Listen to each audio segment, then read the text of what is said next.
말씀합니다. 예수께서 신포도주를 받으신 후에 이르시되 다 이루었다 하시고 머리를 숙이니 영혼이 떠나 가시니라.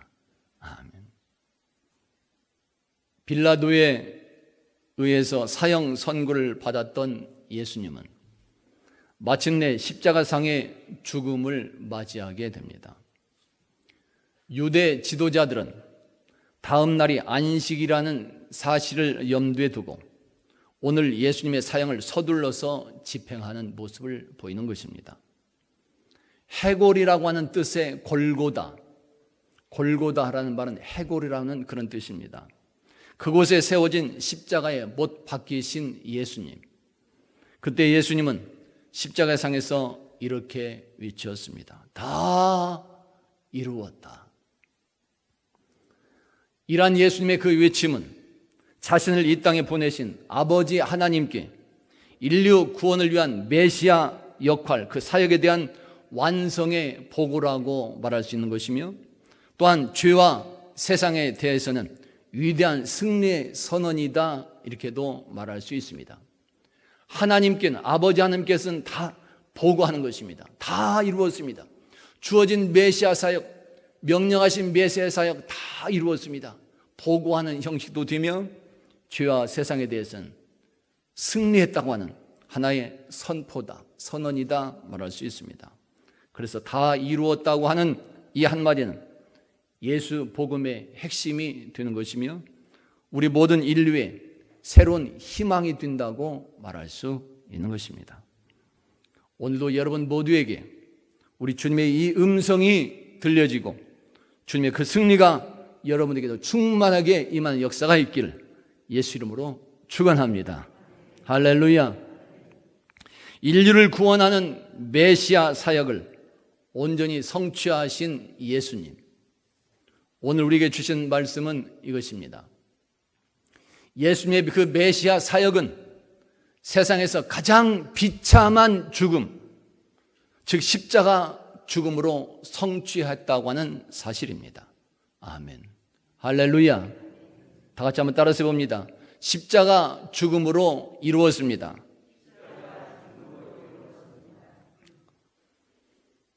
우리나라 유도 선수 중에 김재범 선수가 있었습니다. 아마 많이들 기억하는 분들이 있을 줄로 압니다. 김재범 선수, 유도 아시안게임에서 금메달을 땄었고 2008년도 중국 베이징 올림픽에서는 은메달을 땄던 선수입니다. 그러나 그렇게 메달을 따고서도 올림픽에서 금메달을 못 땄다고 하는 이것 때문에 항상 죄인처럼 마음고생하며 살아야만 했었습니다. 우리나라 사람들은 은메달은 쳐주지도 않지요. 금메달만 따야 박수를 쳐주는 그런 상황들이 참 많이 있습니다. 선수들은 열심을 해서 메달 따기 위해서 열심히 다 하는데 우리들은 정말 금메달만 볼 때가 참 많이 있죠. 이 김재범 선수도 올림픽에서, 중국 베이징 올림픽에서 열심을 해서 땄지만 은메달을 땄습니다. 금메달을 못 땄음으로 인해서 그냥 죄인처럼 항상 그렇게 숨어 살 수밖에 없었습니다.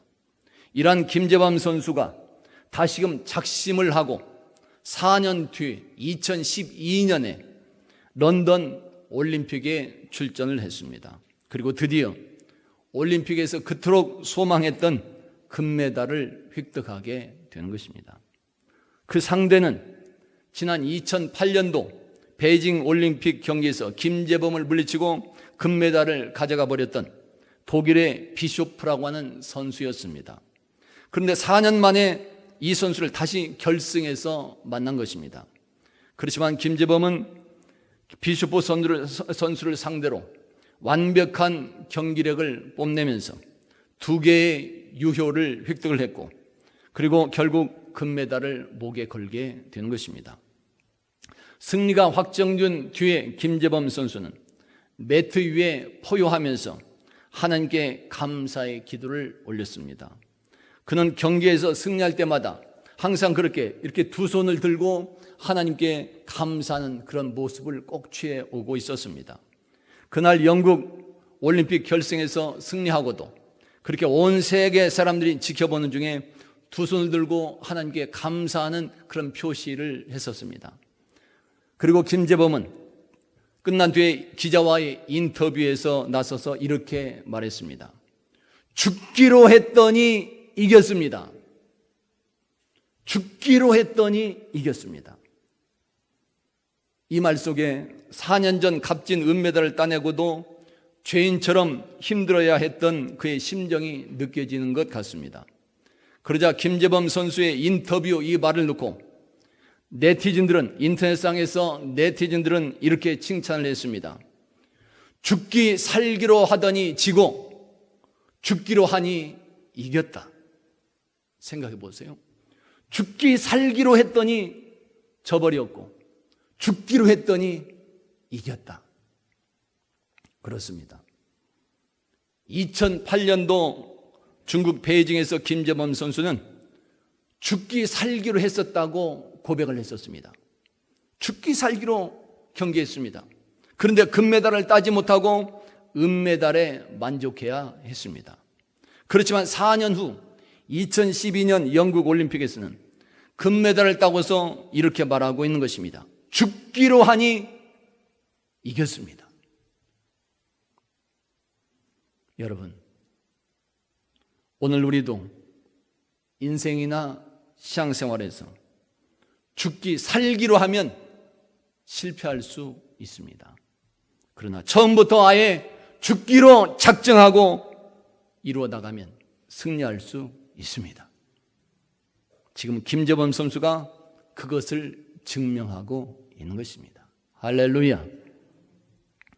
이렇게 처음부터 죽으면 산다는 것, 처음부터 죽기로 작정하고 나가는 것, 이것이 우리 기독교의 진리입니다. 우리 기독교는 살고자 하면 죽는 것이요, 반대로 처음부터 아예 죽으면 살게 되는 종교입니다. 기독교는 이렇게 역설적일 때가 참 많습니다. 예를 들면 예수님은 우리에게 받고자 하면, 받으려고 한다면 먼저 주어라 말씀합니다. 그리고 누구든지 크고자 하는 자는 섬기는 자가 되라 말씀합니다. 누구든지 으뜸이 되고자 하는 자는 그 사람이 종이 되라고 말씀합니다. 역설적입니다. 으뜸이 되고 싶은데 종이 되라는 것이. 그러할 때 진정한 승리자가 되고 하나님의 뜻을 이루며 영광을 돌리게 되는 것입니다. 예수님은 실제로 그 모습을 보여주셨습니다. 그래서 이렇게 말씀하고 있습니다. 마태복음 20장입니다. 다 같이 한번 보실까요? 마태복음 20장 똑같이 봉독합니다. 시작. 인자가 온 것은 섬김을 받으려 함이 아니라 도리어 섬기려 하고 자기 목숨을 많은 사람의 대속물로 주려 함이니라. 아멘. 자기 목숨을 많은 사람의 대속물로 주려고 오셨던 주님, 그 실제가 바로 예수님의 십자가입니다. 예수님의 십자가 죽음으로 인하여 우리들과 온 인류가 승리할 수 있게 된 것이며 죽음을 이기고 다시 살아날 수 있는 그런 길이 열려지게 된 것입니다. 예수님의 그 고난과 죽음의 그 십자가 뒤에는 부활의 영광이 준비되어 있었던 것입니다. 십자가 뒤에 있는 부활의 영광, 이것이 바로 성경이요 또한 오늘날 기독교의 진리며 핵심입니다. 그래서 우리도 말씀처럼 죽으면 다시 살게 되는 그런 하나님의 축복이 임하게 되는 것입니다. 할렐루야. 본래 이러한 십자가의 죽음은 사형 방법 중에서 가장 잔인한 방법이었습니다. 오늘날도 세계 곳곳에서 사형이 집행되고 있죠. 우리나라에서는 사형을 집행하는 그 일들이 지금 몇 년 전부터 멈춰져 있습니다. 그러나 아직도 세계 곳곳에서 교도소마다 사형이 집행되는 경우들이 많이 있습니다. 미국에서도 얼마 전에 사형이 집행이 된 것을 보도를 본 적이 있습니다. 이런 사형 방법 중에서 가장 비참한 잔인한 방법이 뭐냐? 바로 십자가 죽음이라는 것입니다. 사형수가 죽을 때까지 최대한 고통을 느끼도록 하는 것입니다. 이것이 십자가 사형입니다.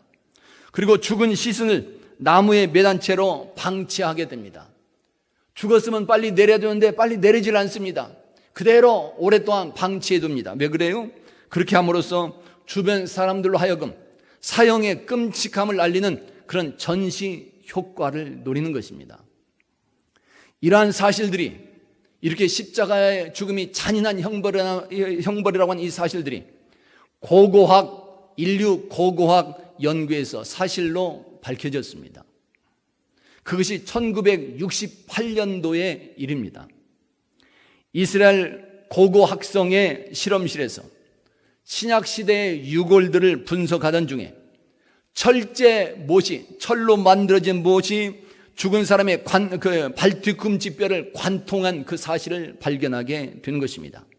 그때 발견한 못이 발뒤꿈치에 철제 못을 발견했는데 그때 발견한 못이 11.5cm였다는 기록이 있습니다. 이것으로 인하여 성경과 로마 역사에서 기록된 십자가 이 처형이 고고학적인 증거로 처음 세상에 밝혀지게 된 것입니다.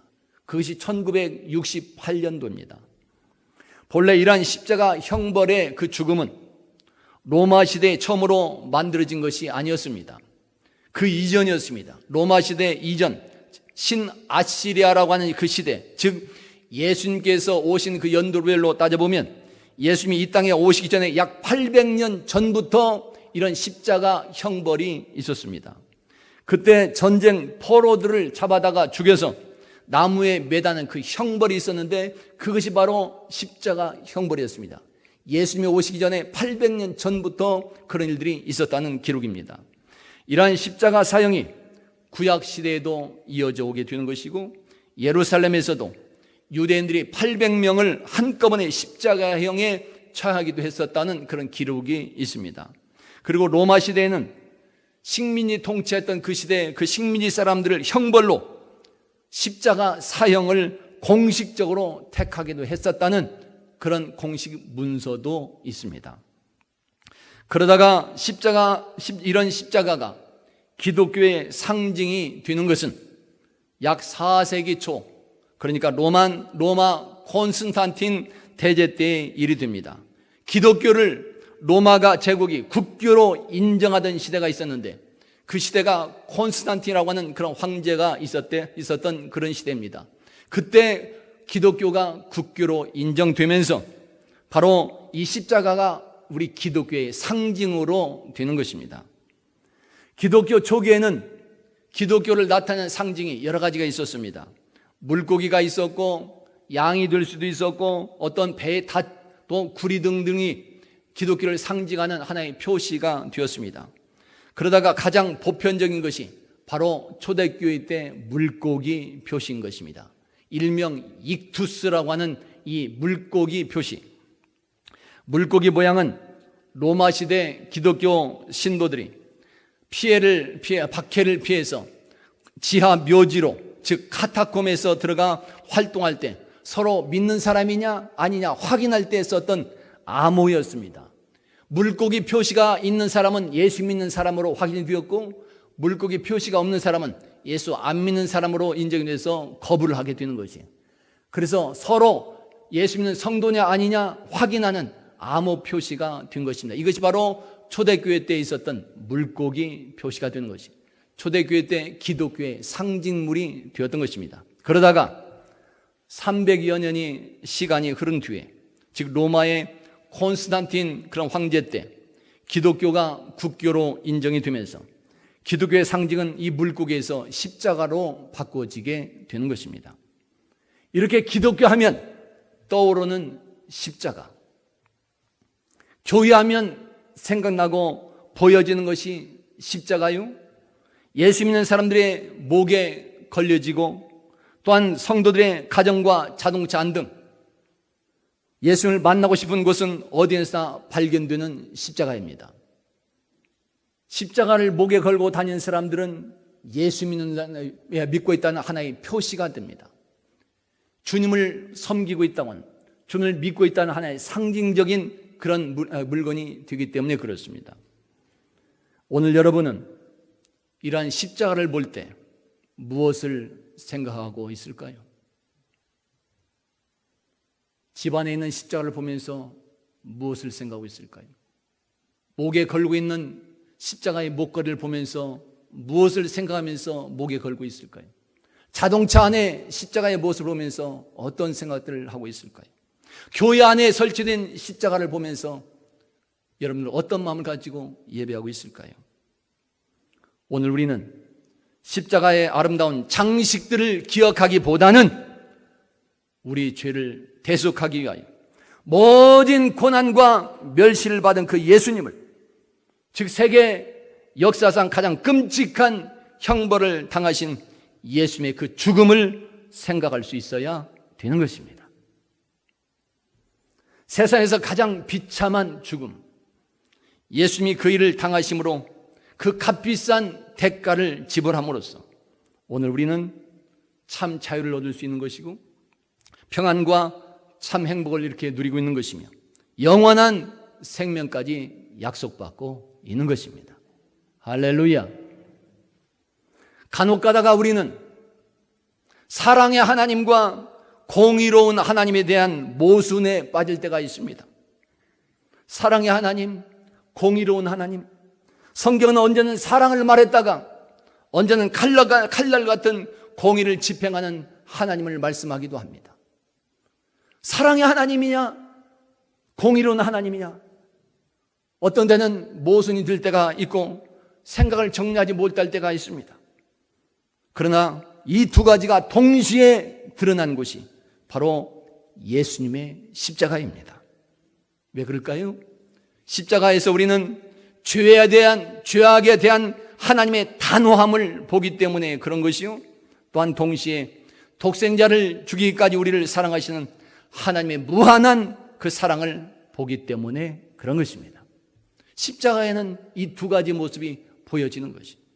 그리고 더 나아가서 우리는 언제나 영적 전쟁에서도 주님의 이름으로 물리쳐야 되는 것이고, 또한 십자가의 그런 능력으로 보혈의 공로로 물리침으로써 사탄 마귀와 영적 전쟁에서도 승리해 나갈 수 있어야 되는 것입니다. 신학자 오스왈드 챔버스가 있습니다. 오스왈드 챔버스는 하나님은 너무 친절하시고 사랑이 넘치셔서 당연히 그분은 그냥 우리의 죄를 용서하실 것이다, 이렇게 마음 갖고 이런 생각을 하는 것은 너무나 감성적인 접근이다, 그렇게 말해줍니다.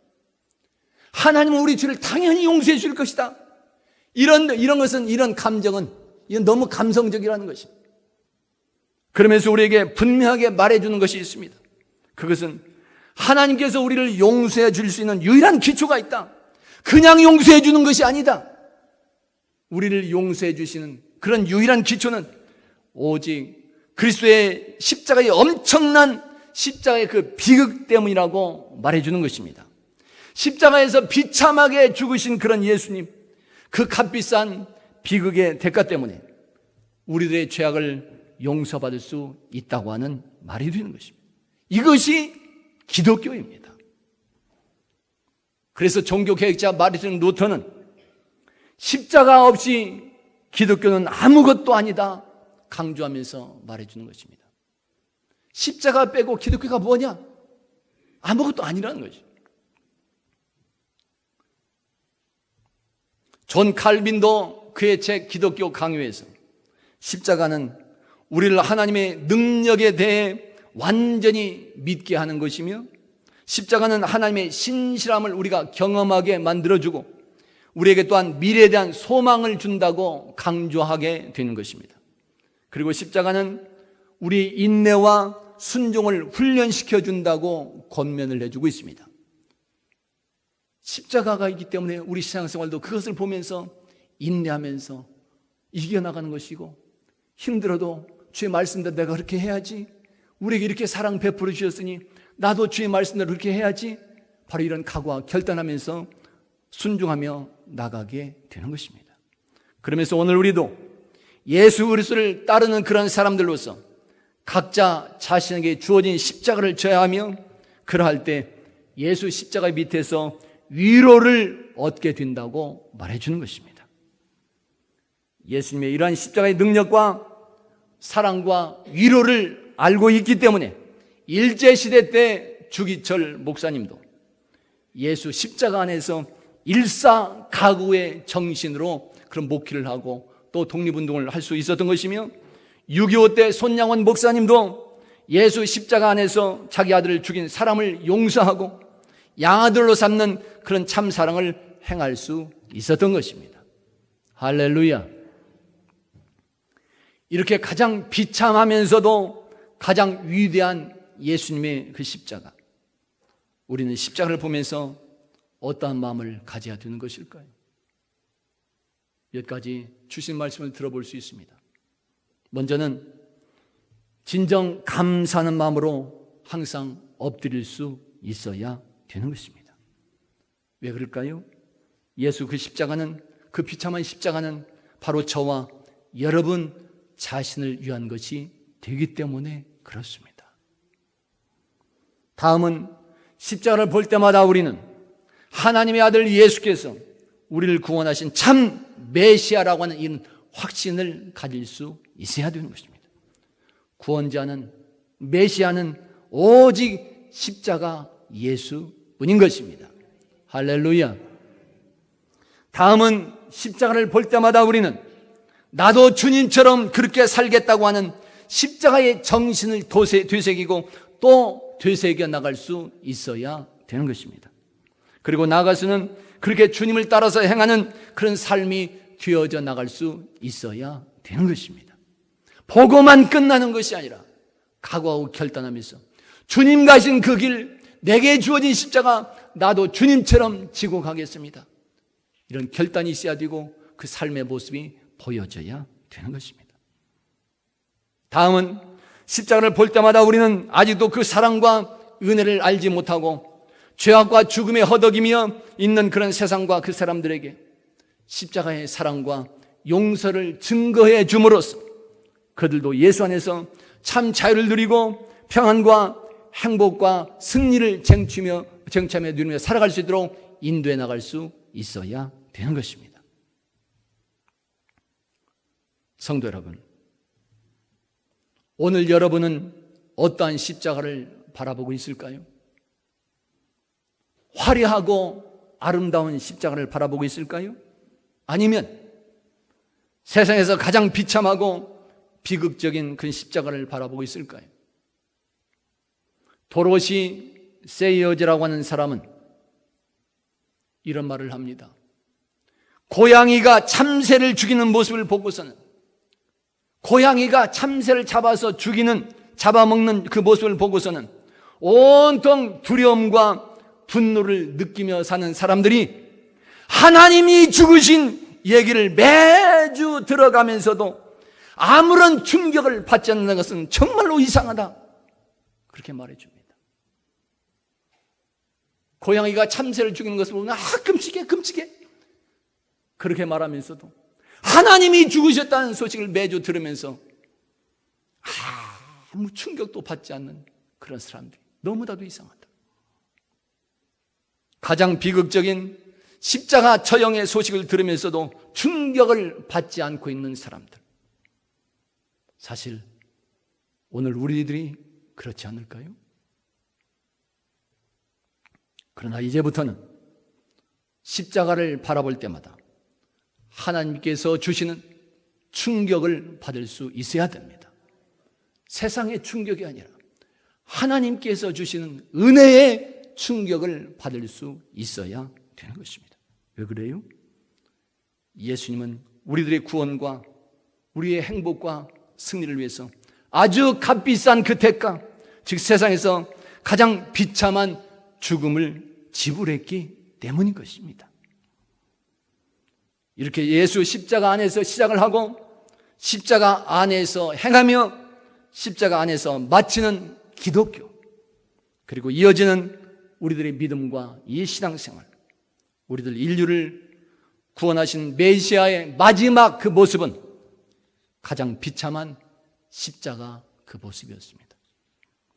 이러한 십자가 없이는 기독교도 없는 것이고, 십자가 없이는 우리의 신앙도 없는 것이며, 이러한 십자가 없이는 예수님의 제자도 있을 수 없고, 이러한 십자가 없이는 부활의 영광도 없는 것입니다.